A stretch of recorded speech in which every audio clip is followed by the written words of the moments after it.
नमस्कार, आपण आहोत मुंबईच्या घाटकोपरमध्ये. आपण पाहू शकता की घाटकोपरमध्ये नालंदा बुद्ध विहारामध्ये आज या ठिकाणी भारतीताई या ठिकाणी उपस्थित आहेत. गेले अनेक वर्ष भारतीताईंना कोण ओळखत नाही असं नसेल, परंतु घाटकोपरची रगरागिणी म्हटलं जाणारे भारतीताई आपल्यासोबत आहेत. पण ते काय सांगाल, आज या ठिकाणी निवडणुकीकरिता तुमची स्वतःची लेक उभी आहे. गेल्या अनेक वर्ष कोरोना काळापासून ती चांगलं कार्य करत आहेत. आज या ठिकाणी भाजपच्या वतीने तिला उमेदवारी मिळाली आहे. आपण काय सांगाल? अतिशय आनंद होत आहे. राखी जाधव यांना BJPने आपल्या पक्षामध्ये सहभागी करून घेतलेला आहे आणि जनतेच्या विकासासाठी आज या ठिकाणी काळाची गरज होती. अनेक वर्ष विरोधात आम्ही राहिलो, विरोधात आम्ही काम केलं. त्यामध्ये देखील जनतेने राखीला 3 वेळा निवडून दिला आणि जनतेचं खूप तिच्यावरती प्रेम आहे, विश्वास आहे. घरोघरी तळागाळात जाऊन तिने काम केल्यामुळे आज या ठिकाणावरून तिला 3 वेळा नगरसेवक म्हणून लोकांनी तिला म्हणजे निवडून दिलं आणि तिला आशीर्वाद दिले. आता चौथ्यांदा ती भाजप म्हणून उभी आहे आणि तिला लोकांच्या विकासासाठी हा पक्ष जो केंद्रामध्ये सुद्धा BJP आहे, राज्यामध्ये BJP आहे आणि महानगरपालिकेमध्ये सुद्धा BJP आणि आमचे सहकारी पक्ष रामदास आठवले RPI या हा पक्ष आहे. सेना शिंदे साहेब यांची सेना आहे आणि आम्ही सगळे सहकारी मिळून महानगरपालिकेवरती आम्ही हा झेंडा, महायुतीचा झेंडा निश्चितच फडकवणार. यामध्ये दुमत नाहीये आणि म्हणून पुन्हा एकदा मी सर्व जनतेला या ठिकाणी अपील करेन, एक कार्यकर्ता जो करोना काळामध्ये आपल्यासाठी 2 वर्ष रात्रंदिवस मुलाची पर्वा न करता लहान बाळाला टाकून तुमच्या सर्वांच्या विभागामधील सर्वांच्या घरोघरी जाऊन लोकांच्या तब्येतीची जिने काळजी घेतली, दखल घेतली, अशी व्यक्ती आणि त्याप्रमाणे सुखादुःखामध्ये रात्र बघत नाही, दिवस बघत नाही, अशी व्यक्ती प्रत्येक व्यक्तीच्या साठी धावत जाते.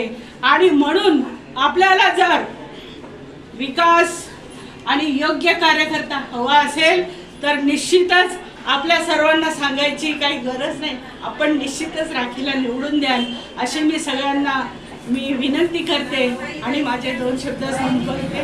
जय हिंद, जय महाराष्ट्र, जय भीम. आपल्यासोबत श्रीधर भाऊ, राखीताईंना तुम्ही लहानपणापासून ओळखता, गेल्या अनेक वर्ष तुम्ही त्यांच्यासोबत सहवासात आहेत. येत्या महानगरपालिकेमध्ये जर विजयी झाला तर राखीताईंना महापौर पद असं मिळणार आहे, असं माजी गृहनिर्माण मंत्री प्रकाश मेहता यांनी भर सभेमध्ये कळवलेलं आहे. आपण काय सांगाल? जर असं झालं तर तो एक आमच्यासाठी सुवर्ण असेल आणि ती सुवर्ण संधी चालून येईल आम्हाला.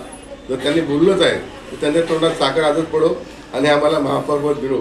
तर महापौर पद मिळाल्यानंतर जे काय विकास होईल तो वेगळ्याच पद्धतीने होईल. तर आमची इच्छा आहे की त्यांनी तिला महापौर पद मिळावं. दुसरी गोष्ट अशी आहे, आज ज्या नालंदामध्ये तुम्ही उभे आहात, ज्या बुद्धविहारात उभे आहेत, याला एक इतिहास आहे. इथे झोपडपट्टी होती आणि इथूनच त्यांच्या मातोश्री भारती जाधव यांचं कार्य इथून सुरू झालं. आमच्या आई होत्या, त्यावेळेस त्यांना तिकीट मिळत नव्हती. त्यांनी सांगितलं शरद पवारांना की मी हिला अपक्ष निवडून आणेल आणि तिथून घेऊन आल्या आणि अपक्ष उभं केलं. नारळाचं झाड ही नालंदा रात्रंदिवस झटली आणि ते त्यांचं अपक्षपद त्यांना निवडून आणलं आणि त्या नगरसेविका झाल्या. त्यानंतर इतिहास बदलत गेला. पुढे राखी जाधव आल्या. रमाबाईमध्ये जे काही कॉन्टॅक्ट होतं ते आमच्या आईचं होतं. ज्या बायका तिथे होत्या लक्ष्मीनगर या नंतरतून आम्ही बक्षी साहेबांसोबत काम केल्यामुळे आमचा परिचय होता आणि त्याचं त्यांना बेनिफिट मिळत गेलं आणि त्या पुढे वाढत गेल्या. आणि आज त्या स्तरावर आम्हाला समाधान आहे खूप की आम्ही ज्यांना पुढे केलं ते आज म्हणजे यशाच्या शिखरावर पोहोचले आहेत. हा मला खूप आनंद आहे. म्हणून हे नालंदा जे आहे, जो इथे पाऊल ठेवतो, जो इथं इमानी राबतो, त्याचा विजय हा नक्की असतो. कारण इथली लोक ही इमानदार आहेत. एकदा हो म्हटलं की हो म्हणतात, नाही म्हटलं तर नाही म्हणतात. ते इकडे तिकडे पळापळी करत नाहीत. त्यामुळे हा विश्वास आहे. आता आमचाही बघा, आम्ही BJP सोबत मित्रपक्ष 2014 पासून आहे. त्यांचं आमचं पक्ष म्हणजे पक्षाचं होतं, एक ध्येय धोरण असतं, एक विचारधारा असते आणि त्यामुळं आम्ही येऊ शकत नव्हतो. आज ते आमच्या बरोबर आहेत. आम्ही मित्रपक्ष आहोत, त्यामुळे आम्हाला खुले मनाने यायला कुठली अडचण नाही आणि आज आम्ही मनापासून त्यांचं काम करतो. त्या निवडून याव्यात ही आम्ही इच्छा प्रकट केली आहे आणि आमचं कर्तव्य आहे ते एक भाची म्हणून की तिच्या पाठी उभं राहणं आणि तिला निवडून आणणं. घाटकोपरचं भाग्य आहे का राखी दीदीसारखी महापौरपद म्हणून जर खरंच भूषवलं तर हे घाटकोपरचं खरंच सौभाग्य आहे. राखी दीदीबद्दल तुम्ही कोणाला विचारा, लहान पोराला पण ओळखतो त्या घाटकोपरमधला.